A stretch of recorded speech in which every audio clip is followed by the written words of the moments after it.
Bom, começar agradecendo muitíssimo a vocês por aceitarem participar dessa banca. Renato, Carmen, Alexis, Antônio José e ao Medeiros. E agradecer também ao Fábio Freitas e ao Eduardo Costa Pinto, porque organizaram assim, meio que em cima da hora, esse evento. Agradecer aqui a presença da minha irmã, Ana Célia. Não somos irmãs de sangue, mas é como se fôssemos. E também a presença aqui do meu velho amigo Fábio. O Ricardo, era minha irmã também. Era sua irmã também? Então nós somos irmãos. Não consanguíneos. Bem, eu preparei um artigo e também essa apresentação. Não, tem que começar com o memorial, sim. Então, eu estudei aqui na UFRJ. Coloca aí a apresentação, né? Tá.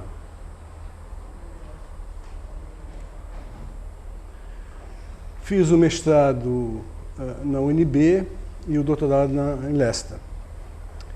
E eu passei basicamente em 3 grandes instituições na minha carreira profissional. Aqui na economia da UFRJ eu sou professor desde 75. Você também não é muito depois disso não, Carlinhos Medeiros. 77.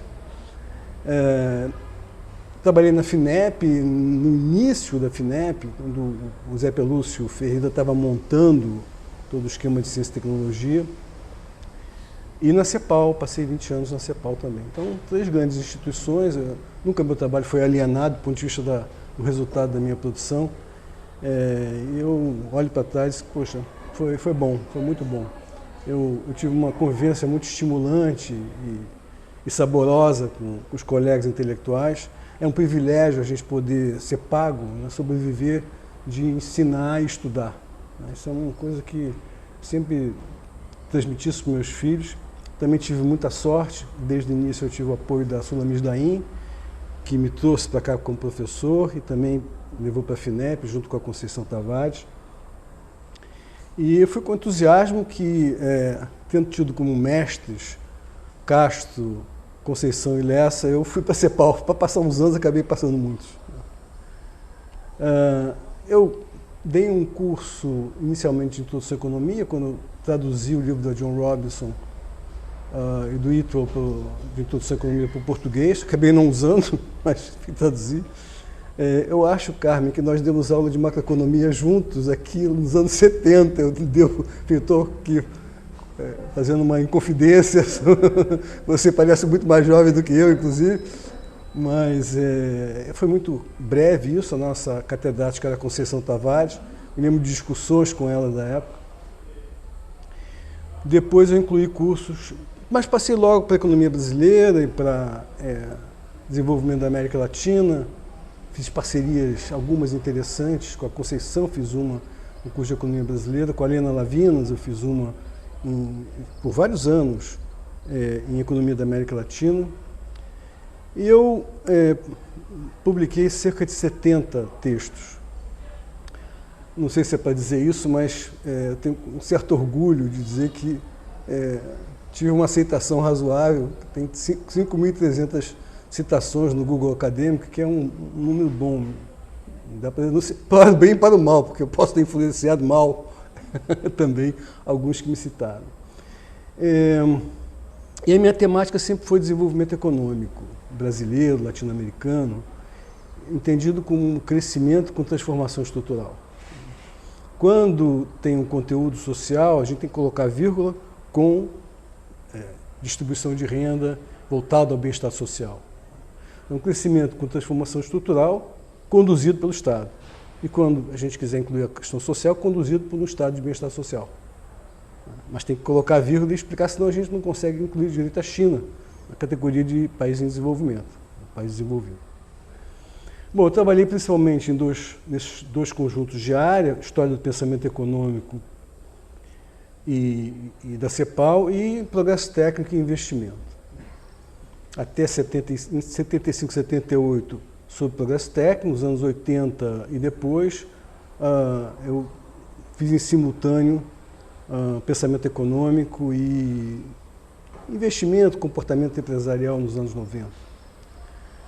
Bom, como uma parte da conferência vai recorrer, como está no artigo, a textos que eu escrevi, eu posso ser breve aqui e voltar na conferência. Então eu posso passar alguns trabalhos extra-acadêmicos, fiz assessorias técnicas mesmo, na FINEP e na CEPAL. Eu fui presidente do Fundo de Desenvolvimento Social da Prefeitura do Saturnino Braga. Ali, para a alegria do Saturnino e também do Lessa, que estava me ajudando na época, eu escrevi um plano plurianual de urbanização de favelas. Eu fui presidente do Instituto dos Economistas do Rio de Janeiro, numa época muito especial, que foi o período do Plano Cruzado, e eu acreditei que aquele negócio ia dar certo durante tempo demais, talvez, e também da Constituinte, né, da preparação da Constituinte.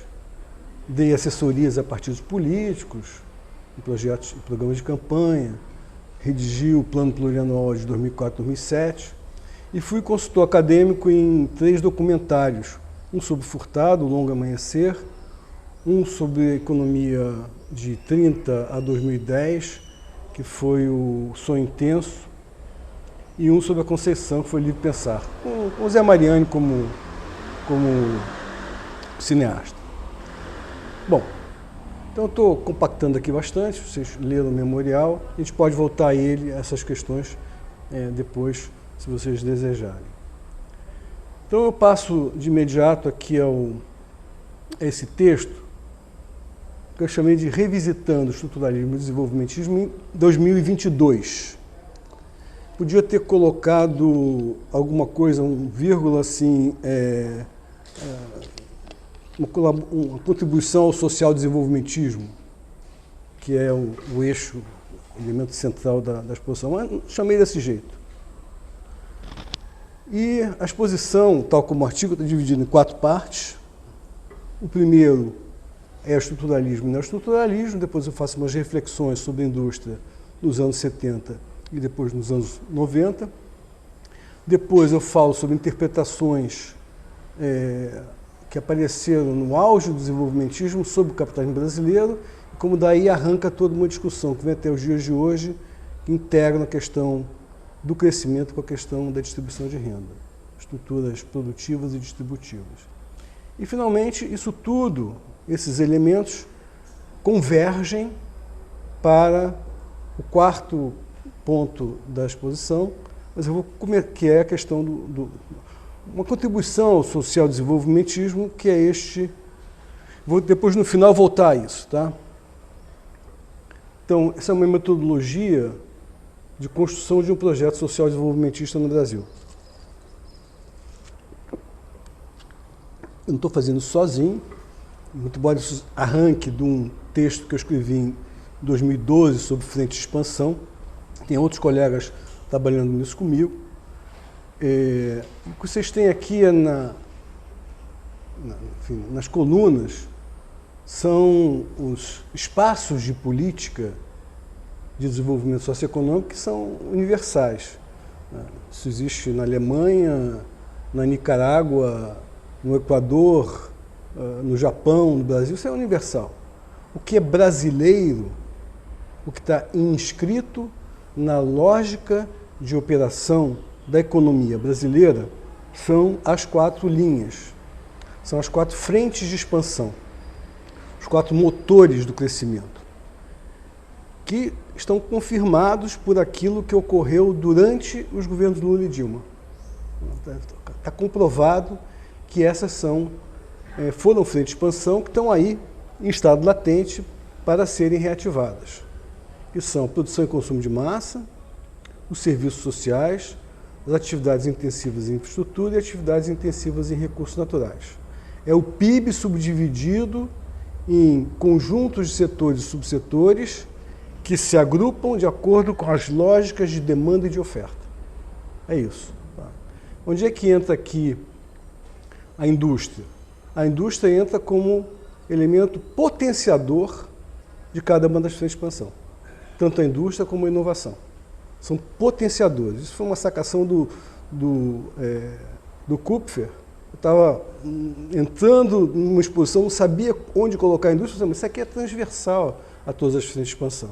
E ele estava concordando mais ou menos comigo que deixou de ser a frente de expansão da economia brasileira, como foi até 1980, e passa agora a integrar as várias frentes de expansão, podendo potenciar mais ou menos, dependendo da contribuição que conseguir dar. Os serviços sociais não estavam no meu texto de 2012 e eu recebi assim, uma contribuição grande da nossa Célia Kestenetsky, também da Esther Dweck e do Pedro Rossi, que disseram, onde é que estão os serviços sociais? E eles ocupam 20% da força de trabalho brasileira, dos ocupados do Brasil. 20%. Então, ao mesmo tempo em que os serviços sociais, educação, saúde, segurança, cultura, etc., ao mesmo tempo que fazem justiça social, também são um motor de crescimento em si mesmo, criadores de renda, de multiplicadores de renda, emprego.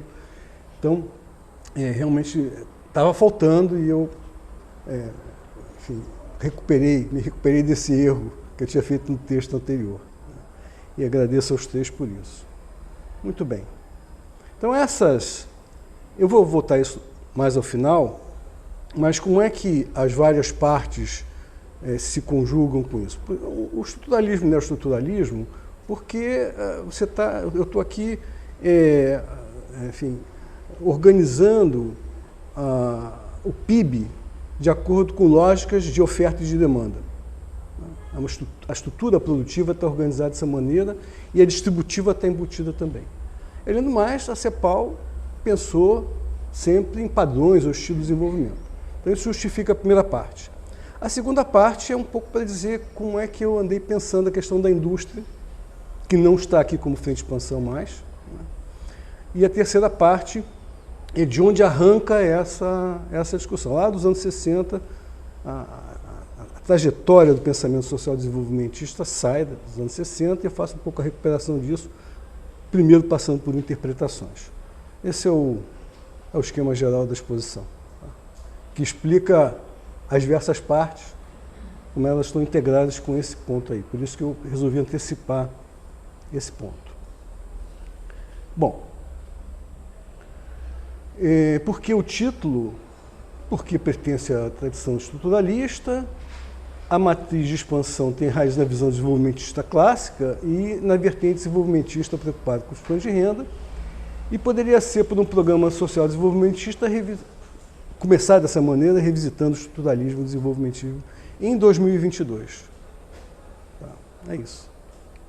Então vamos lá, para a primeira parte. Existem alguns esquemas, elementos analíticos permanentes na produção de 70 anos da CEPAL. Uma pergunta pertinente é: será que o neoestruturalismo se rendeu ou se opôs ao neoliberalismo? E, finalmente, a questão da ausência de trabalho na CEPAL sobre diferenças entre países, que eu tentei recuperar aqui.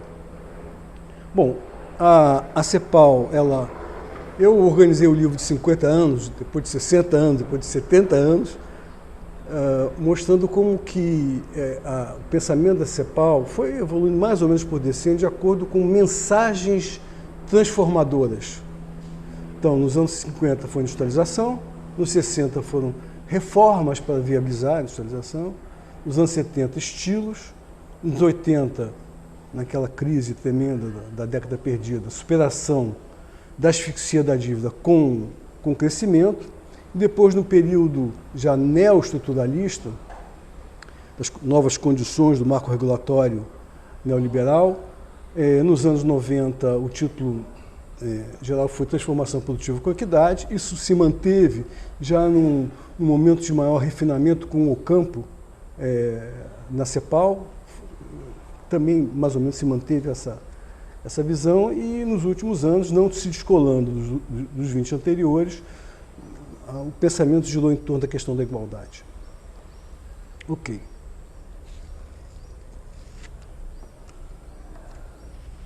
CEPAL, se você perguntar para algum estudante, algum professor, mesmo de América Latina nos Estados Unidos, o que é a CEPAL, eles vão mencionar um ou mais, quando souberem, vão mencionar um ou mais dessas teses. deterioração do termo de troca, desequilíbrio do balanço de pagamentos, inflação estrutural, tendência à continuidade do subemprego, industrialização por substituição de importações, eficiência da integração regional. Né? E os personagens que escreveram são Prebes, Prebes de novo no segundo, um pouco o Furtado, mas principalmente o Sunker e o Noel Avastos no terceiro, o Furtado na tendência ao subemprego, Conceição na substituição de importações, muito embora inspirado em coisas que o Prebes tinha dito, e o Prebes de novo aqui, integração regional latino-americana, e o Vitor Durkheim para a integração regional centro-americana. Mas acontece que todas essas teses, elas são teses importantes, muito empregadas, mas elas são produtos, são fruto de uma visão mais ampla, que eu chamo de teoria do subdesenvolvimento latino-americano em condições da periferia. É isso, a CEPAL formulou um esquema analítico que vai além dessas teses e que abriga essas teses. Esse esquema tem 3 componentes, que valem tanto para a fase estruturalista como para a neoestruturalista. Na estruturalista, a ideia era de baixa diversidade produtiva, especialização em bens primários. Na neoestruturalista é mais ou menos a mesma coisa. A gente não pode mais dizer baixa diversidade produtiva, diversificou em serviços, diversificou na agricultura, muito avançado na indústria, mas é uma inadequada diversidade produtiva para uma boa inserção internacional. Especializações exportadoras, voltamos a isso, no seu México e o Caribe, também a América Central, com o Maquila. E a consequência, ao longo de todos esses anos, é a vulnerabilidade externa devido à estrutura produtiva e à fragilidade financeira. Desequilíbrio na balança de pagamentos, inflação em decorrência principalmente disso, restrições macroeconômicas ao crescimento. O segundo componente, nas duas fases, é a heterogeneidade estrutural, com oferta, dizia-se ilimitada, de mão de obra. Hoje a gente tende a usar abundante de mão de obra, com renda próxima à subsistência, informalidade, precariedade, etc., má distribuição de propriedade e de renda, uma tributação insuficiente em boa parte dos países, não é o nosso caso, mas regressiva em praticamente todos os países, e na fase estruturalista já aparece também a ideia de que é necessário uma maior proteção social. Isso não estava na fase estruturalista, aparece a partir de 1990 principalmente. Isso conduz à pobreza. Isso é comum aos 70 e poucos anos da CEPAL. E terceiro componente, e aí acho que tem um diálogo importante desse terceiro componente para fazer com a ideia de variedade do capitalismo, Renato, que é que você tem, na América Latina, um Estado e um quadro institucional e uma composição de agentes pouco favoráveis à acumulação de capital e progresso técnico. E também à proteção social. Então você tem a dificuldade de promover o desenvolvimento socioeconômico e superar o atraso. Isso é um diálogo interessante que tem que ser feito entre economistas e cientistas políticos, né, sobre a questão da institucionalidade, onde que se aterriza essa questão, né, em que frentes de expansão, enfim, como é que... Esse é um diálogo que eu acho que é mais culpa dos economistas, a falta de diálogo, porque estão muito mais insulados em relação aos cientistas políticos, os cientistas políticos em relação à economia. Enfim, meia culpa aqui nessa última colocação. Bom, isso aqui é uma reunião, provavelmente em 1950, está o Prebes aqui, e o Celso Furtado. O Prebes tinha uns 50 anos, o Furtado tinha uns 30 aqui. Aqui está a Conceição com o Aníbal Pinto e o Celso Furtado, os dois queridos mestres dela, assim ela chamava. Aqui está o Lessa, né? Aqui está o Castro. Nós tivemos nessa escola o privilégio de ter tido 3 dos 4 grandes economistas da linhagem estruturalista. Os 4 são Furtado, Conceição, Castro e Lessa.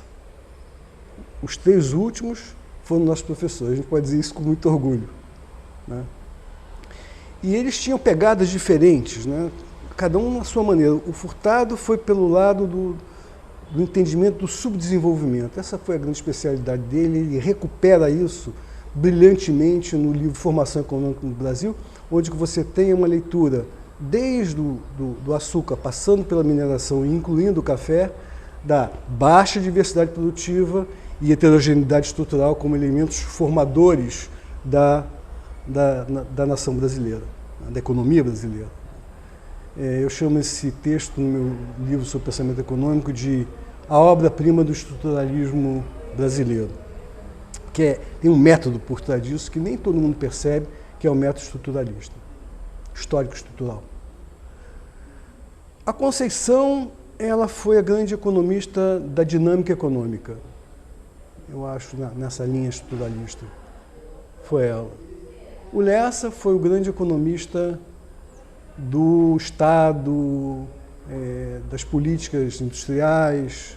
Essa era a especialidade dele. E, além do mais, entre os economistas importantes desse país, foi o melhor dos sociólogos, eu acho. E o Castro foi o economista, digamos assim, do desenvolvimento das forças produtivas, do progresso técnico, essa é a pegada dele principal, a vida toda. Mesmo quando ele falava de escravidão no açúcar, era para o engenho que ele ia, né, examinar o progresso técnico no engenho de açúcar. É uma coisa interessante. Isso é o Castro. E aqui estão 2 arquitetos do neoestruturalismo, social-democratas, não gostavam do neoliberalismo, mas foram os arquitetos do neoestruturalismo, que foram o Oswaldo Sucre e o Fernando Franz Silber. Eu vou passar então a essa questão da rendição à oposição ao neoliberalismo. Eu tive revendo Carlinhos Medeiros, o Transformação Produtiva com Equidade, por esses dias, e realmente tem uns escorregões bons ali. Tem. Então, o problema ali, eu nessa viagem que eu fiz recente na América Central, eu estive com o Gert Rosenthal conversando sobre isso, que era o secretário executivo da época. Quando eu estava fazendo 50 anos da CEPAL, eu conversei com o Henrique Iglesias, que tinha sido secretário executivo durante muitos anos. Perguntei qual foi a contribuição da época dele. Ele falou assim: a minha contribuição foi ter feito resistência à ditadura. E a contribuição do Rosenthal e do Sucre e do Franz Silber foi ter feito resistência ao neoliberalismo. Porque o board da CEPAL era formado por países, no começo dos anos 90, que tinham adotado o neoliberalismo. Então, como é que você consegue contornar isso? Foi um enorme esforço feito no início dos anos 90 e as coisas assim, os escorregões sumiram. No começo dos anos 90, tinha uma coisa que a Carmen gosta, não sei se ainda gosta, mas acho que sim, que é a ideia do Export-Led Growth. Isso estava lá, né? Todo o pessoal neodesenvolvimentista gosta disso. Eu, quando cheguei na CEPAL, diante disso, isso é o mercado interno, né? Eu estava falando como um brasileiro, e o pensamento era para a região como um todo. E qual país, salvo Brasil, talvez Argentina e México, podem contar com alguma coisa que não seja export-led? Também tem isso, né? Mas essa tendência, esse viés, foi desaparecendo e eu tenho uma vantagem e uma desvantagem sobre a maioria dos críticos à CEPAL. E são muitos, e toda a palestra que eu dou sobre CEPAL vem a mesma questão. Não foi uma rendição e tal. A minha vantagem é que eu, por força das tarefas que me assignaram na CEPAL, eu fui lendo todo o material e fui vendo onde é que as coisas iam sumindo. E a desvantagem é que foi o único que fez isso, né? Porque ninguém mais teve a paciência que eu tive de ficar lendo sistematicamente tudo. Então, não tenho como provar o ponto de que aqui era realmente uma resistência ao neoliberalismo, com alguns escorregões no início. Eu colocaria dessa maneira. Então, eu escrevi em algum momento que a leitura atenta da produção da CEPAL mostra que o neoestruturalismo defendeu um programa heterodoxo em matéria macroeconômica, desenvolvimentista quanto à alocação de recursos e intervenção do Estado, universalista no campo social e conservacionista em termos de meio ambiente. Pus isso no papel e eu penso isso. Bom, e aí essa coisa foi se diluindo e aqui, cada vez que eu pegava o último decênio, eu era obrigado a ver quais eram as novidades. Porque parecia que a CEPAL sempre foi muito criativa em formulações analíticas, incluindo coisas novas, e aqui já é a época do Ocampo. Fez um balanço das reformas, mostrando que havia poucas luzes e muitas sombras nessas reformas. Trabalhou sobre a questão de cidadania, fez uma fusão entre foco estruturalista e schumpeteriano, escreveu lá uma agenda sobre ela global, não ele, toda a equipe, né? E trabalhou sobre a questão dos fluxos de capitais e o que isso implica para as macroeconomias latino-americanas. Também havia toda a ideia de anticíclico e tal. Isso aqui eu não vou percorrer cada um, mas eu descobri, quando escrevi o livro de 70 anos, 15 novidades. Não tem aqui vestígio, aliás, já não tinha, na época do Ocampo, vestígio de qualquer concessão para o neoliberalismo. Vestígio. Mesmo a produção cepalina na primeira metade dos anos 90 já era uma defesa contra o neoliberalismo. Mas isso foi se fortalecendo ao longo do tempo. Então valeu a pena o esforço. Um esforço político de acomodar uma situação de enorme tensão que havia entre as agências de Washington e entidades como a CEPAL e a UNCTAD. As duas entidades mais, assim, progressistas dentro da ONU. Não as únicas, mas as mais progressistas, do ponto de vista intelectual, principalmente. São duas oficinas de produção, de análise econômica e social. Então, aqui nessa lista, você tem coisas muito interessantes, uma matriz de desigualdade social e uma análise multidimensional da pobreza, não é só renda, também quanto à educação, lugar onde você mora, saúde, etc. Na macroeconomia, se estudaram os ciclos reais com duração, intensidade de duração desses ciclos, uma coisa bem interessante. Tem na área produtiva uma ideia de eficiência keynesiana, schumpeteriana e ambiental. Os governos, as políticas têm que se direcionar para os setores que mais crescem no mundo, essa eficiência keynesiana, para os setores de maior intensidade tecnológica, essa eficiência schumpeteriana, que, aliás, é muito parecida na prática com a primeira, porque aquele que cresce mais é também o que inova mais, e uma coisa chamada eficiência ambiental, que são setores de baixo carbono ou protetores do meio ambiente. Na área ambiental, eu gosto particularmente na área produtiva, eu gosto muito da governança de recursos naturais. Recursos naturais não são um castigo de Deus, são uma bendição de Deus, mas têm que ser bem tratados para não dar problema no meio ambiente, não dar apreciação na taxa de câmbio, para extrair dali renda para você financiar, em cima das exportações, para você financiar a proteção social e infraestrutura, etc. E tem também a ideia de um grande impulso ambiental, um big push ambiental, que é a do Rosenstahl-Rodin, aplicado para o momento de hoje. Então, muito criativo todo esse período, e foi um período neoestruturalista, no sentido de que é profundamente estruturalista. Esse período dos 30 anos da CEPAL, a despeito de um outro escorregão no início. E o terceiro ponto para encerrar essa primeira parte, é a questão das semelhanças e diferenças entre países. CEPAL sempre maximizou as semelhanças, buscou as semelhanças, naqueles 3 elementos que eu mencionei, e também no enunciado das teses.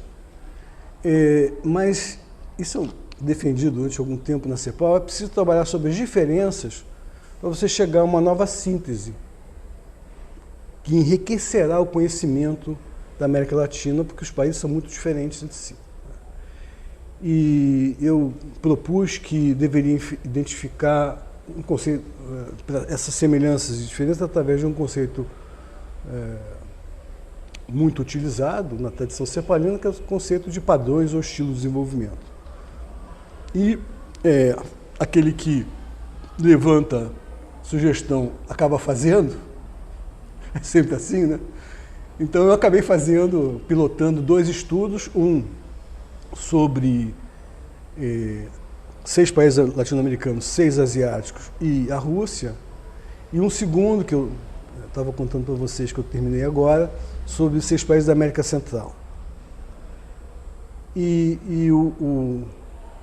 Enfim, o esquema analítico que os participantes aceitaram, e por isso foi possível a comparação dos países, porque todo mundo partiu de um esquema comum, é esse aqui.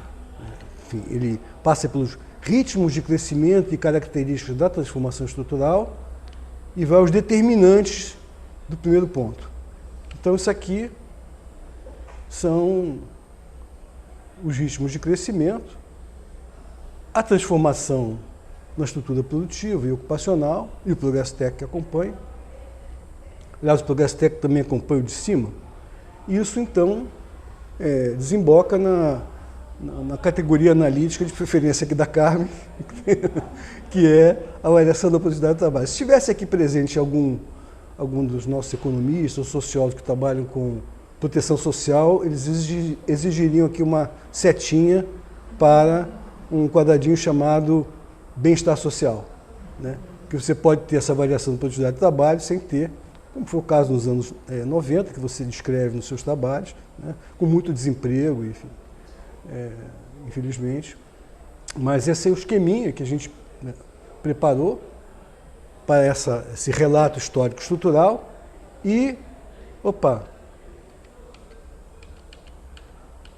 sim, aqui estão exatamente os 3 da página anterior e 3 conjuntos de determinantes ou de condicionantes desse comportamento. Então, a dotação de recursos conta. Aqui embaixo está se o crescimento é para mercado, o investimento se destina ao mercado internacional, ao mercado interno ou a ambos, e se destina a rendas concentradas ou desconcentradas. E aqui no meio está toda a institucionalidade, né, a composição de agentes, as políticas macroeconômicas, esses 3 aqui, enfim, condicionam ou determinam este comportamento aqui.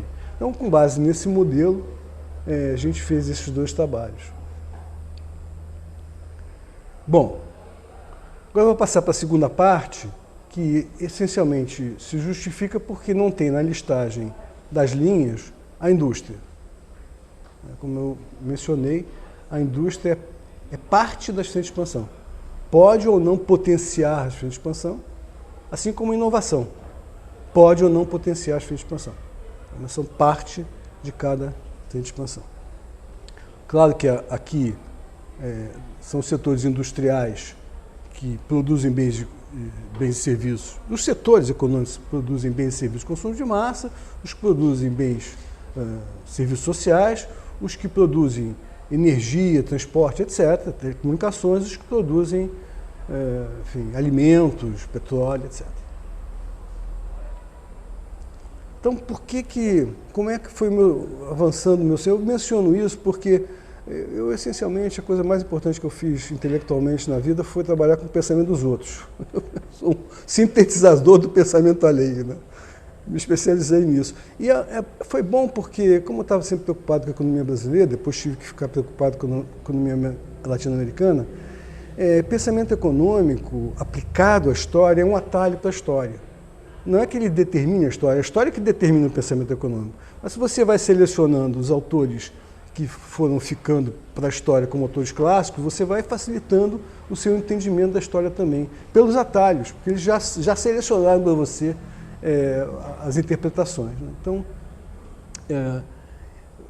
assim, uma exceção a esta regra de trabalhar sobre pensamento econômico foram alguns estudos que eu fiz, primeiro porque estava na FINEP, depois porque estava na CEPAL.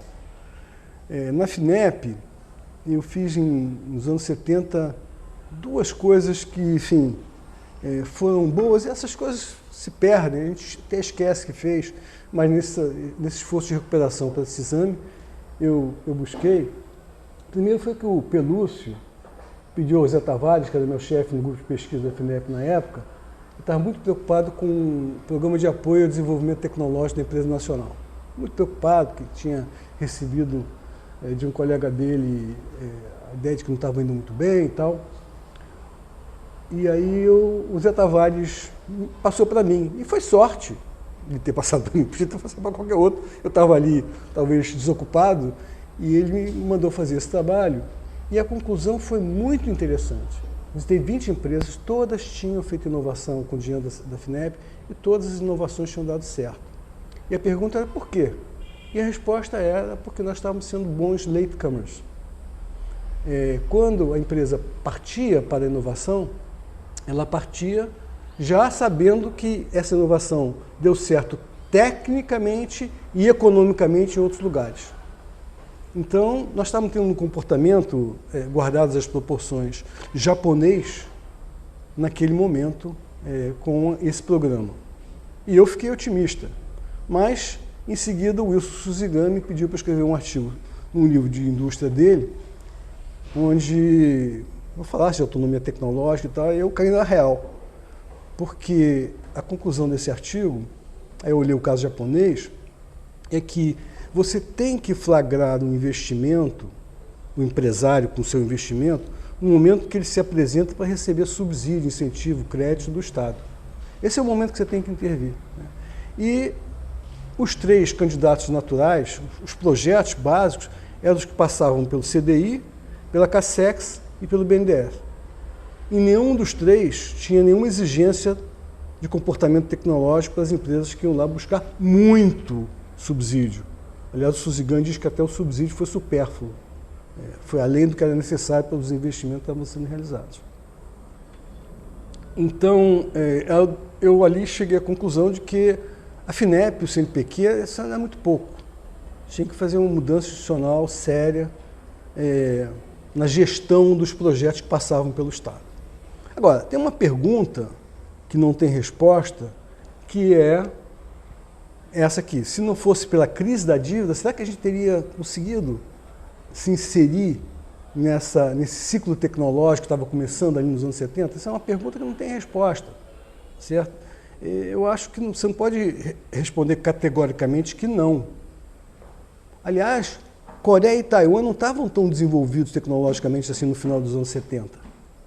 Agora, em favor de uma resposta não, fora a visão liberal de que o Estado só cometeu erros no processo de industrialização, em favor da resposta não está o fato de que os setores de ponta tecnológica estavam ocupados majoritariamente por multinacionais. E também existe o fato de que não existe indústria bélica, que gera muito spin-off para a indústria civil. A gente não tinha nenhum dos dois. Em favor de uma resposta sim, é possível, está o fato de que 44% do total de investimento fixo realizado na economia brasileira nos anos 70 foi feito pelo Estado e por governos, empresas estatais e governos. Então, a demanda estatal era muito forte, tinha um poder indutor de tecnologia muito forte, porque comandava, enfim, os investimentos que se dirigiam, enfim, a produção que eles tinham controle. Esse é o primeiro. O segundo, que as empresas nacionais estavam tendo um bom comportamento, estavam começando a inovar, né? E isso estava ocorrendo. Então, não tem resposta sim ou não, mas tem uma resposta talvez sim, talvez não, mas a história não deu oportunidade da gente checar isso, né? A segunda onda segunda fase minha de estudo sobre indústria, sobre estrutura produtiva, foi nos anos 90. E ali eu tive de novo sorte. Eu cheguei na CEPAL em 1991 e tinha lá um projeto de estudar o comportamento das empresas multinacionais na indústria diante das reformas. E aí me deram um calhamaço assim de perguntas para fazer e me mandaram me fazer no Brasil. E eu cheguei aqui no meio de um turbilhão. Estava acontecendo uma mudança radical nas empresas. Eu cheguei na primeira empresa, acho que foi a Philips, tinha 9 mil empregados, tinha baixado para 5 mil. A segunda, não lembro qual era, tinha baixado, sei lá, de 6 para 4, alguma coisa desse tipo. Então eu peguei o questionário que me deram e joguei no lixo. Comecei a fazer a rádio, foi dezembro de 91, janeiro, fevereiro de 92. Comecei a fazer a radiografia das demissões. E então saiu dali que as empresas estavam se adaptando assim, de forma emergencial, inclusive tinha tido o plano Collor, também deixou as dificuldades, as filiais, as matrizes estavam pressionando para as reformas, para o ajuste microeconômico, e eles, basicamente, o que fizeram foi uma reforma gerencial de mão de obra. Muita gente, como Carmen, você e o Feijó, falam em algum texto que eu não consegui recuperar, do pessoal que trabalhava em limpeza, em transporte, em alimentação, sai, né?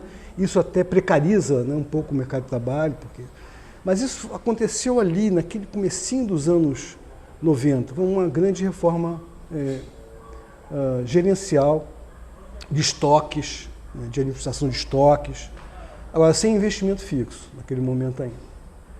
E aí, aquilo ali estava mostrando que a indústria estava ganhando musculatura, então estava reagindo bem, aquilo me deu um certo otimismo. E aí comecei a ficar menos otimista quando li aqui os trabalhos do Instituto de Economia, junto com a Unicamp, que eles pilotaram o que chama-se TIBão, que é um estudo de competitividade.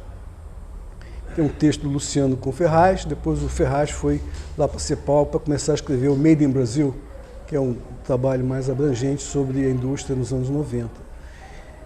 E ali o que tem de conclusão é que a indústria, as coisas não estavam indo tão mal, mas a indústria de bens de capital e de insumos eletrônicos não estava indo bem.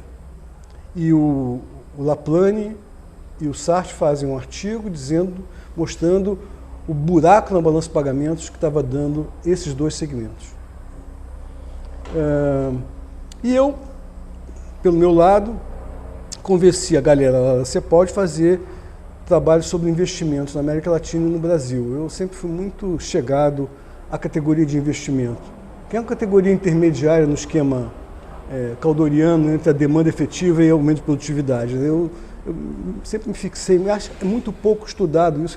Eu brinco dizendo que os estudos sobre investimento e reformas no Brasil é um livro e na América Latina é outro livro, são os dois piores estudos sobre investimento e reformas que foram feitos.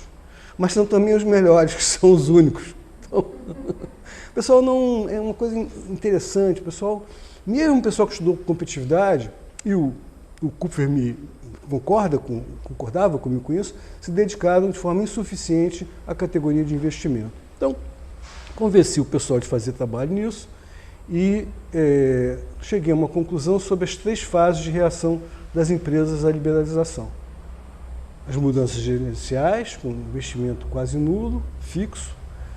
Uma coisa que eu chamei de miniciclo miniciclo de modernização. Estava todo mundo festejando um grande investimento na indústria. Eu disse, em quê? Aí me juntei com a CNI e fizemos uma pesquisa e deu que o investimento era concentrado em modernização, em reposição, que é um investimento inevitável. Você não está enraizando capital novo, você está viabilizando, valorizando o capital anterior, capital já enraizado anteriormente. Então, se você não fizer um investimento em modernização, você morre. Se você fizer, você continua extraindo lucro. Mas uma coisa completamente diferente é você chegar e investir em diversificação, em inovação, em expansão. Porque aí, ao invés de você colocar em letra do tesouro, você está colocando, enraizando, é difícil sair dali. Então, a preferência, quer dizer, a conclusão é de que a fase mais permanente das reformas, isso acontece de vez em quando, esse barulhinho aí. A fase... Mas será que vai demorar muito, Alexis? O que você acha? Tá bom. a fase mais permanente é uma fase de baixa propensão em investimento fixo.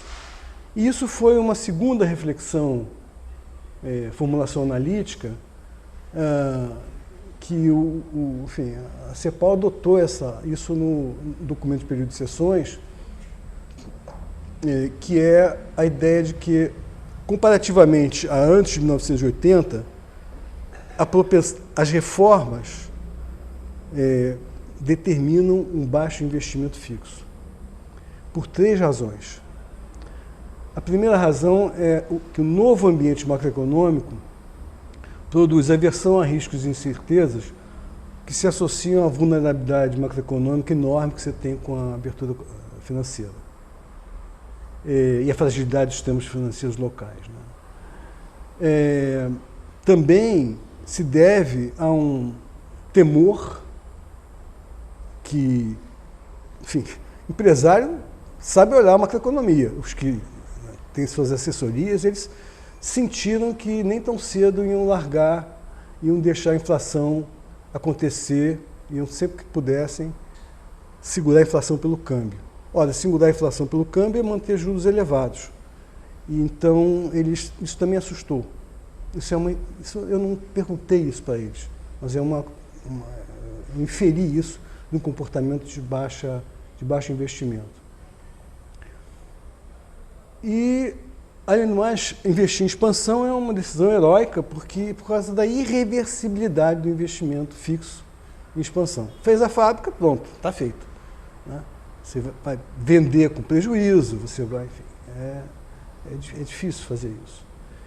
Faltou dar destaque, naquele momento, à ideia de que, diferentemente de quem investia no final dos anos 70, onde o pessoal olhava para o mercado e dizia assim, opa, está há 30 anos crescendo, vai continuar crescendo. Aqui já tem um passado de 20 anos de baixo investimento.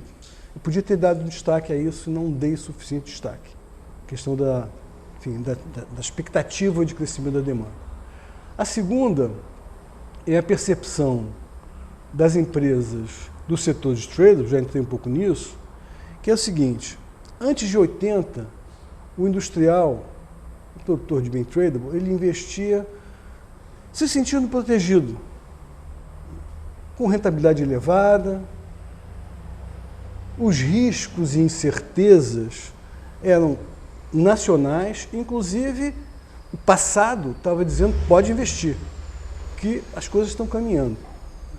Aqui nos anos 90, você tinha baixado a rentabilidade por causa da concorrência internacional e também por causa do câmbio, e você tinha importado todos os riscos e incertezas do mercado internacional numa proporção muito maior do que você tinha importado antes de 80, pela abertura financeira e comercial. Então, risco, rentabilidade e risco e incerteza foram determinantes nesse novo marco regulatório de uma baixa propensão a investir. E terceiro, e não menos importante, é o seguinte: como é que os generais presidentes das empresas estatais, ou os civis presidentes das empresas estatais, faziam nos anos 70? A missão deles era expandir, criar externalidades, a infraestrutura, prover bens intermediários com preços razoáveis. Eles não tinham compromisso com rentabilidade, nem aversão a risco. Isso não era a questão deles. A questão deles era entregar a empresa deles maior, com mais produção, com um novo polo petroquímico, com um novo polo siderúrgico, etc. O que acontece com a privatização? Naturalmente, a empresa privada ela vai buscar, ela tem maiores exigências de rentabilidade e maior aversão a riscos e incertezas. Então, foram 3 elementos que se conjugaram aqui para dizer que o novo marco regulatório tendia a baixar a propensão a investir nas economias latino-americana e brasileira. Ok. Então, eu até menciono no paper um texto seu, que é um brinco, que é um texto do Caldoriano, de 2002, né? E ali é muito interessante, porque você ainda está... Eu também estava...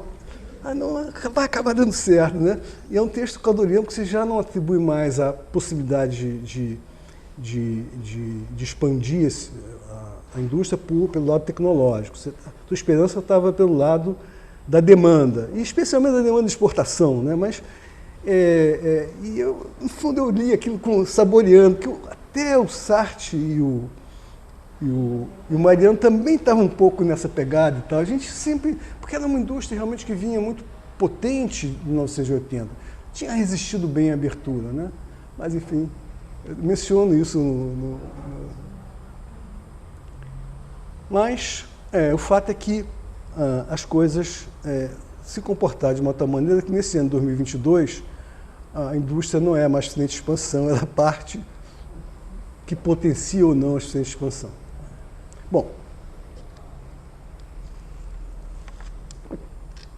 acho que vou precisar de mais uns 15 minutos. Tá bom?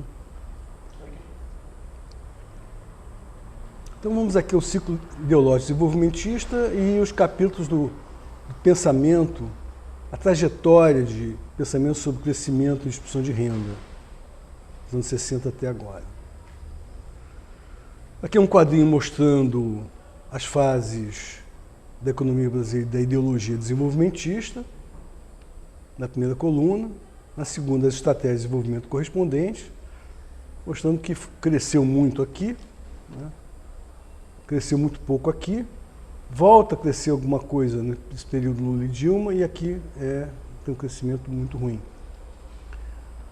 A era desenvolvimentista, uma era que o Carlos Mussel chamou de instabilidade macroeconômica inibidora do crescimento das ideias desenvolvimentistas.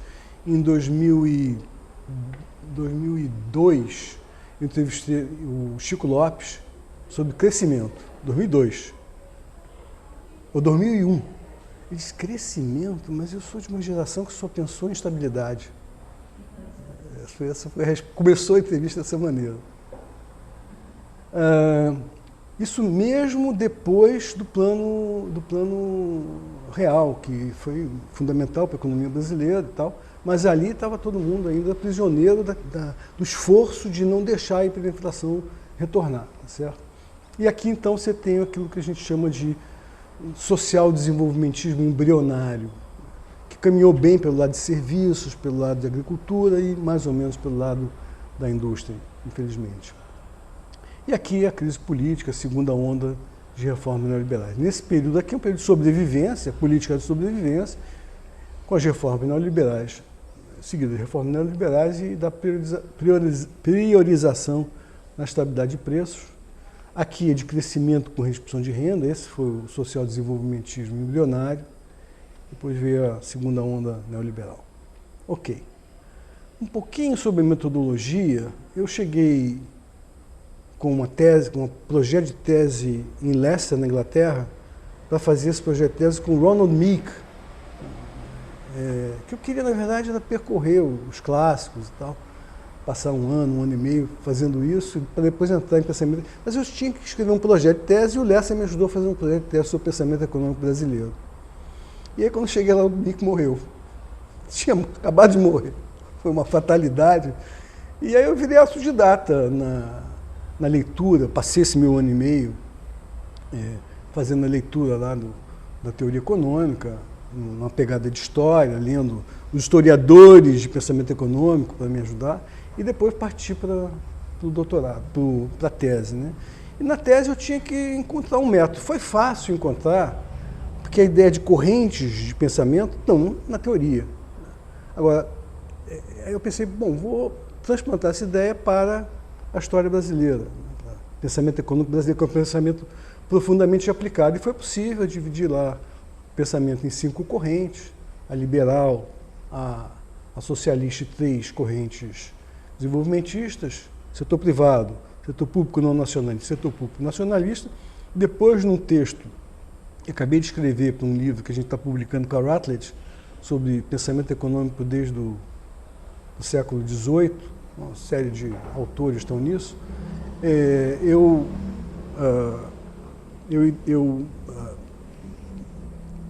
fundi 2 correntes numa só. Então, eu tenho a socialista, a liberal, a desenvolvimentista governista e a desenvolvimentista oficialista. Então esse é o desenho das correntes para 3080. E o que me custou mais era identificar o movimento das ideias. E isso aí realmente foi à medida que eu fui lendo, opa, esse troço tem um movimento, né, que forma um ciclo ideológico. E aí eu cheguei no ciclo ideológico do desenvolvimentismo, e eu recebi 3 críticas. Origens, 30-45, amadurecimento daí até 55, maturidade até 64 e auge, 64, 1980. 3 críticas. No corredor aqui o Fiore me pegou um dia e me disse, tá bom, tá ok o teu livro e tal. Eu tenho um problema, 64 não é o fim do desenvolvimentismo, não é a crise do desenvolvimentismo. 1980, ele tinha toda a razão, né? Já corrigi isso nesse texto mais recente. A segunda crítica foi da Maria Malta, que, com razão, disse que os anos 80 não são ainda de crise do desenvolvimentismo, são mais bem de uma fase de transição do desenvolvimentismo que estava em descenso com o neoliberalismo que estava em lenta ascensão. Assim que se deve caracterizar a produção intelectual dos anos 80 no Brasil. Eu acho que ela tem razão. E, finalmente, o Pedro Fonseca Júnior, Pedro Dutra Fonseca, perdão. O Pedro Fonseca disse, olha, as origens não são 30-45, são antes, tem antecedentes. Ele também tem razão, menos de um ponto de vista, e ele concordou comigo nisso que eu vou colocar agora, é que o período 30-45 dá um contínuo.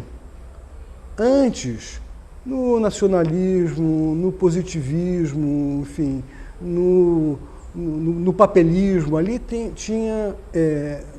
foram episódios, foram momentos espalhados no tempo de defesa da indústria. Mas o ciclo ideológico casado com a história é dos anos 30. E o Pedro também concordou comigo. Então, mais ou menos, isso aí foi resistindo no tempo, esse trabalho sobre pensamento desenvolvimentista. E eu passo aqui a uma coisa que mais recentemente eu trabalhei, que é uma coisa assim, paradoxal, no meio da ditadura, você ter tido uma extraordinária riqueza interpretativa sobre o capitalismo brasileiro.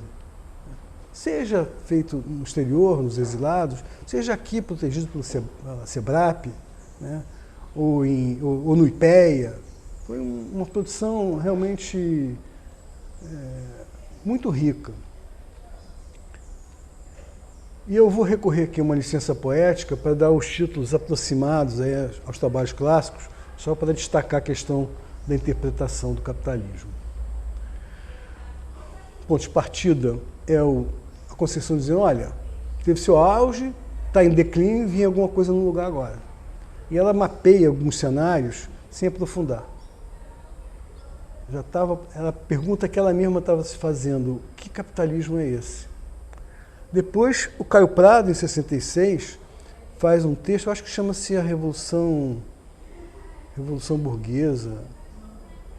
Eu me esqueci o nome o título desse texto de 66, mas o que ele está essencialmente fazendo ali é dizendo, olha, gente, a correlação de forças não está favorável, 64 é uma correlação de forças desfavorável.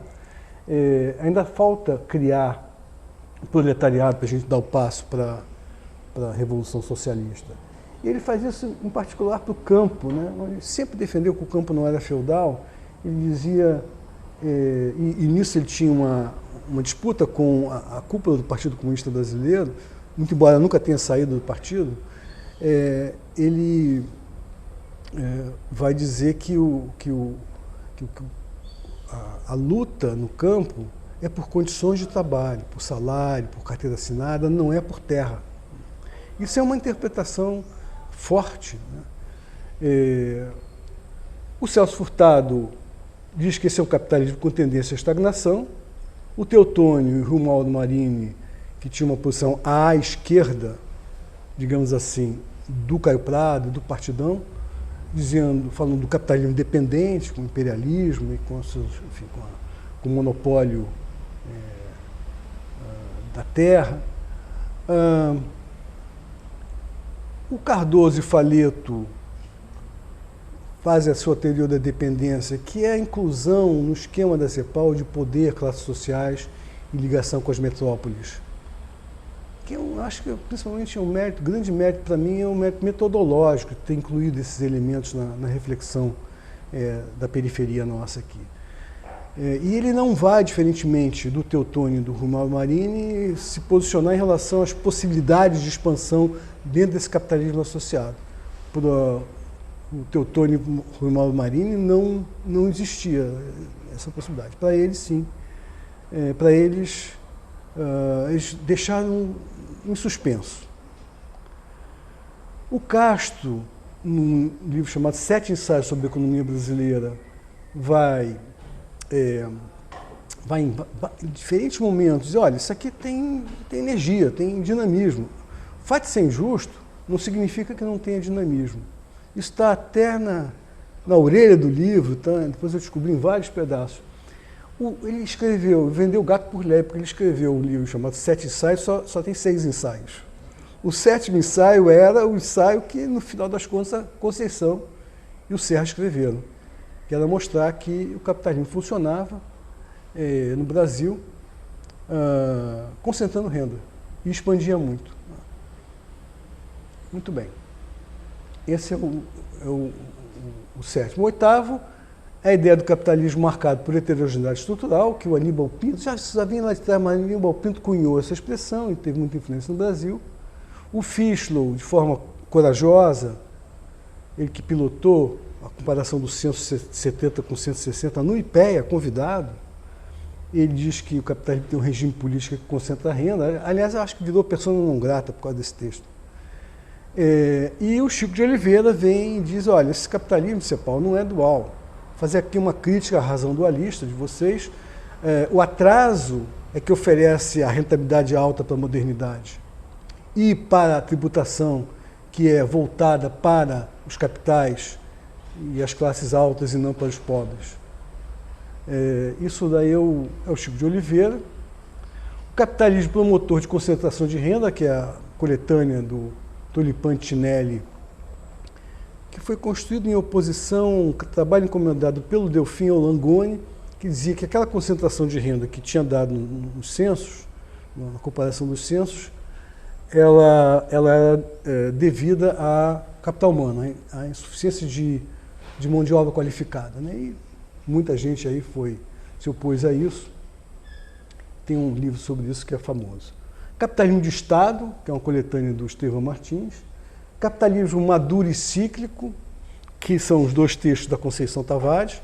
Basicamente a ideia era que, com a constituição do setor de bens de capital, você tinha amadurecido o capitalismo brasileiro, porque, de acordo com Kalec, e ela esposava a teoria do Kalec, você precisa do setor, departamento 1 de produção de bens de capital, para dar o ciclo.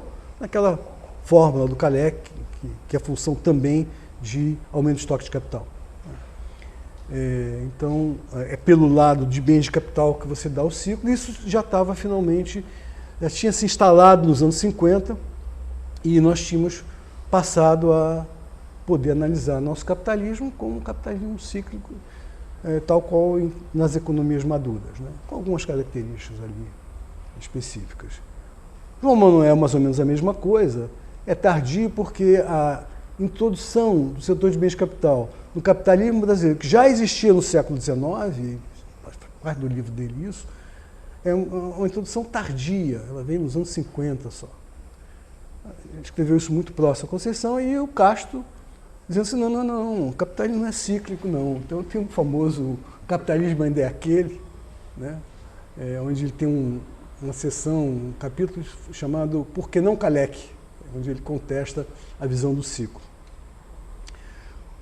Lá na FINEP a gente tinha nosso grupo de pesquisa e tinha como consultores, Conceição, Castro de vez em quando a gente descia para almoçar, e ele dizia assim, 77, ele falou assim, você está vendo alguma crise aqui? Não estou vendo crise nenhuma, alguma crise econômica. O argumento de Campinas era que não tem, porque tem o anticíclico feito pelo Estado. Diga-se de passagem, tem esse argumento. Né? Mas ele dizia, estou vendo, mais de uma vez, eu me lembro bem, ele perguntou, está vendo alguma crise por aqui? Loja cheia de gente. Bom, então, a questão socioeconômica central de todo esse debate era a questão distributiva, e ela correspondeu a uma dimensão econômica da redemocratização brasileira.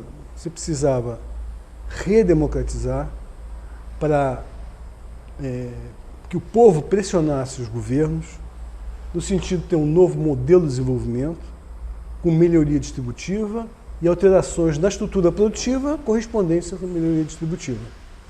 Isso, e o texto de referência aqui vai ser o da Conceição, nos anos 70. E tem esse componente, que é um componente de que a gente precisa de democracia para alterar o modelo.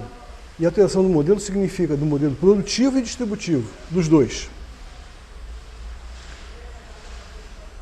E a gente pode identificar 5 capítulos, isso aqui é um esboço de uma história que tem que ser contada ainda, de como que evoluiu o pensamento sobre crescimento com redistribuição de renda na linha social desenvolvimentista.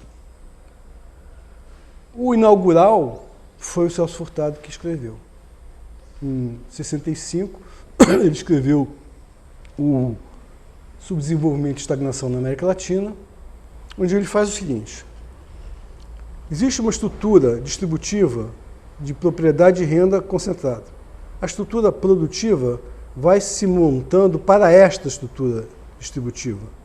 E à medida que você vai instalando os sucessivos pisos do edifício industrial, você vai tendendo a precisar de mais escala e não ter, você vai aumentando a relação capital-trabalho, e tudo isso leva a uma tendência, rendimentos decrescentes na economia brasileira. Portanto, há uma tendência à estagnação. Isso foi brilhante, mas esse brilhantismo foi ofuscado por dois motivos. Primeiro, ele concluiu que o aumento da relação capital-trabalho levava a uma queda no rendimento do capital. Isso não é assim. O aumento do rendimento, aumento da relação capital-trabalho pode perfeitamente, através do progresso técnico, e fez isso, aumentar o rendimento do capital e do trabalho. Então, isso foi um erro analítico. Conversando sobre isso com a Conceição, uma vez, porque é o texto dela com o Serra que começam criticando o além da estagnação e além também da teoria estagnacionista.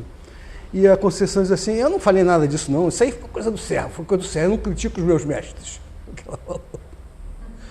E, enfim, é o além da estagnação com esse argumento analítico. Mas também tem outra coisa que ofuscou, é que o Furtado fez isso aqui naquele momento de muita instabilidade macroeconômica na América Latina, com a escassez de dólares para a América Latina só termina ali em meados dos anos 60.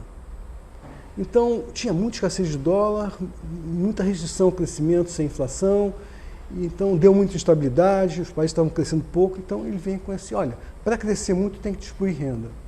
Essa foi o estímulo dele. Só que logo depois o mundo cresceu como nunca e a América Latina também, e o Brasil também. Então o estagnacionismo dele foi empiricamente derrotado. Então foi esse o primeiro capítulo. O segundo capítulo foi esse da Conceição e Serra, no Além da Estagnação, que foi, como mencionei, precedido por Castro nos 7 ensaios sobre a economia brasileira. A concentração de renda que ocorreu estava sendo, lamentavelmente, mas assim é o fato, funcional para o tipo de desenvolvimento que está ocorrendo, que é voltado para bens de consumo duráveis, enfim, e também para a tributação que o Estado tem para fazer os seus investimentos. São investimentos que se cruzam entre o Estado e as multinacionais, se alimentam reciprocamente, numa engrenagem de concentração de renda. Esse é o segundo capítulo. O terceiro capítulo vem bem depois, coincidentemente, em 1988, que são... Perdão, o terceiro capítulo é esse do debate de distribuição de renda, que eu já mencionei, né? Sobre a tese do Langoni. Naquela época estavam juntos, combatendo as teses do governo, Conceição e Baixa, Malan e Lessa, era outra época. Né? Outra época. Mas esse foi o terceiro capítulo. E o quarto e quinto capítulos vêm em 88 com duas peças. Primeiro, a Constituinte de 88. E segundo, a importação para o Brasil pelo Castro da ideia de crescimento com redistribuição de renda pelo mercado interno de produção e consumo de massa. Cada um desses capítulos tem vários episódios que se fundem em programas de campanha presidencial do PT e plano de governo de Lula e Dilma. O episódio inaugural do quarto capítulo é a Constituinte, eu vou saltar isso. É uma aproximação, uma proposta de Keynes e Beveridge, está na Constituição brasileira, com um problema que ali não tem problema da progressividade tributária ali dentro. Né? Então, esse foi um problema ali dessa Constituinte, mas uma peça fundamental. Eu fico sempre surpreso de ver que tem gente que quer uma nova Constituição. Vamos manter, preservar essa aí, que senão essa aí é a nossa resistência democrática. Essa é uma discussão tratada principalmente por economistas especializados no social e por sociólogos. Aqui a exceção na nossa escola, que tem 80 pessoas, são o Carlos Medeiros e a Helena Lavinas e a Célia Quessenetti, que são as nossas exceções aqui na escola, né? Que estão o tempo todo olhando também para esse lado institucional, da questão distributiva e tal, procurando incluir o mercado de trabalho nisso também. Bom, e o quinto capítulo é esse do produção e consumo de massa. O Castro pegou de estudos feitos por John Wells, Saboia, Maurício Coutinho, que mostravam que toda vez que aumenta o salário, aumenta mais que proporcionalmente a demanda dos setores modernos, não dos setores atrasados. Não é feijão e mandioca. São aqueles setores instalados nos últimos 50 anos que estão preparados para produzir e ofertam realmente os bens e serviços consumidos pelos pobres. Então não é uma estrutura produtiva como se pensava nos anos 70, que tem que ser totalmente modificada para abrigar um modelo distributivo diferente, né? Com melhor distribuição da propriedade, da renda, etc. Não, já havia uma estrutura produtiva que podia responder e mais, ganhava economias de escala com o consumo de massa. Então, o pulo do gato, né? O pulo do gato é que é bem mais fácil do que nós imaginávamos, você estava dizendo, tal, que desenvolver o país com melhor distribuição de renda. Primeiro, porque a estrutura produtiva moderna pode se adaptar ao consumo dos mais pobres, e segundo, porque o consumo popular dá escala à produção industrial, enfim, produção em geral. Isso foi realmente uma mudança em vários episódios nesse capítulo, inclusive nos partidos políticos, um período aqui em que deu certo isso, estava funcionando mais para serviços e para a agricultura, e não tão bem para a indústria, como a gente sabe, mas, de qualquer maneira, houve ali um período de uma social-democracia embrionária, um social-desenvolvimentismo embrionário nesse período de 2013 a 2014, E é possível que a campanha desse ano restaure esse episódio, pensando em reconstituição e transformação na institucionalidade brasileira. Bom, então isso tudo serviu para mostrar os ingredientes, os elementos analíticos lá do estruturalismo que favoreceram a montagem desse esquema metodológico, serviram para permitir que a gente não colocasse uma linha aqui de frentes de indústria como uma das frentes de expansão, ela está distribuída nas frentes de expansão, serviu para dizer que essa reflexão aqui faz parte do capítulo, daqueles 2 capítulos iniciados em 88, com a Constituinte e com essa ideia de consumo de massa. Na verdade, a proteção social só entra na linguagem da CEPAL, proteção social, não a distribuição de renda pelo mercado de trabalho, nem pela propriedade, mas a proteção social, tipo educação, saúde, só entra no discurso da CEPAL nos anos 90. Isso que me chamou a atenção muito bem foi a Helena Lavinas, e ela tem razão. Então, esse esquema ele se nutre de toda essa trajetória de reflexão social desenvolvimentista e a gente entende que isso organiza as ideias, organiza a reflexão sobre um projeto de transformação no Brasil. O que a gente tem aqui são 4 conjuntos de setores da economia, subsetores, que estão agrupados de acordo com a lógica de demanda e com a lógica de oferta que acompanha essa lógica de demanda. Essa é que é a lógica de organização disso. Tem alguns setores que servem para todos, então tem que distribuir. Se você fizer um trabalho de matriz de insumo-produto com isso, e a gente chegou a fazer no México, chegamos a fazer um para investimento aqui no Brasil, mas não tinha serviços sociais, você tem que saber distribuir os setores de bens intermediários, industriais, entre essas. Também o comércio, que está bem distribuído nessas coisas todas.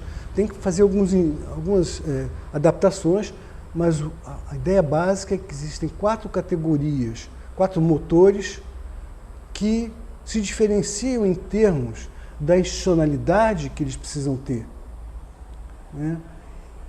Se diferenciam em termos das políticas. Por exemplo, a minha política macroeconômica essencial para serviços sociais é tributar para financiar serviços sociais, para custear os serviços sociais, os investimentos correspondentes. A mesma coisa serve para as atividades intensivas em infraestrutura, onde o Estado tem que estar muito presente. As atividades intensivas em recursos naturais, a macroeconomia tem que ir lá buscar arrecadar ali, que não está arrecadando. Com a Lei Candir não arrecada muito pouco, arrecada mais com petróleo. Então, a macroeconomia, para a produção e consumo de massa, eu preciso de uma macroeconomia que contenha a inflação, porque isso bate no bolso do trabalhador, mas ao mesmo tempo viabilize o aumento do salário mínimo, que é uma decisão macroeconômica, o aumento do salário mínimo. É uma decisão política que tem um elemento macroeconômico que bate no fiscal. Então, para cada uma dessas linhas, eu tenho uma face, uma parte, um conteúdo macroeconômico que se diferencia. A mesma coisa eu posso dizer para o social. O social, enfim, nas atividades intensivas de infraestrutura, o que eu preciso é garantir preço baixo de transporte coletivo, né, preço baixo de energia para os pobres. Agora, nas atividades em recursos naturais, eu preciso do social garantindo a pequena propriedade, a agricultura familiar. Para a produção e consumo de massa, eu preciso de uma tributação progressiva para poder sobrar mais recursos para o consumo de massa. Os serviços sociais, enfim, obviamente eu preciso deles para fazer justiça social de um modo geral. Então, nas produtivas, eu posso selecionar melhor com essa leitura aqueles setores que eu vou incentivar em produção e consumo de massa. A maioria deles, com câmbio e juros, você já pode estimular, salvo bens de capital e os insumos de densidade eletrônica elevada, aí você precisa realmente do Estado para fazer. Nos serviços sociais, eu posso aproveitar o fato do SUS ser um grande demandante para colocar componentes tecnológicos, aprofundar a densidade tecnológica da produção nacional para a educação, para a saúde, etc. A mesma coisa vale para atividades intensivas em infraestrutura, onde o Estado é um demandante importante, e eu posso ali organizar, orquestrar um investimento mais denso em tecnologia e em ciência e tecnologia. Agora, no que diz respeito à questão ambiental, a grande célula é essa aqui, porque essa é a célula produtora de emissão de carbono, essa aqui, muito mais do que as outras. Claro que todas as outras também são produtoras de carbono e tal, mas essa daqui especialmente é a grande produtora de carbono, e aqui está a governança de recursos naturais, em grande medida tem a ver com a política ambiental destinada a essas atividades. Então, basicamente isso, aqui na produção e consumo de massa, você tem alimentos processados, bens duráveis e não duráveis, comércio varejista, serviços pessoais e outros, que dependem da renda disponível das famílias, portanto da massa salarial, de melhorias da distribuição de renda, salário mínimo, de tributação progressiva, de créditos a juros baixos e serviços sociais gratuitos. Serviço social gratuito coloca a renda no bolso do trabalhador para o consumo de massa. E o investimento aí ele é essencialmente privado, é movido pelo efeito acelerador e ele é limitado pela competitividade internacional. Quase terminando. A frente de expansão de serviços sociais responde principalmente, ainda que não apenas, a decisão política de atender a demanda interna reprimida de educação, saúde, etc., e precisa primordialmente de financiamento estatal. E os investimentos correspondentes são predominantemente oriundos de decisões autônomas do governo, em quase todos os casos. No caso de construção residencial, isso é muito afetado pelas taxas de juros, para aquisição de moradias.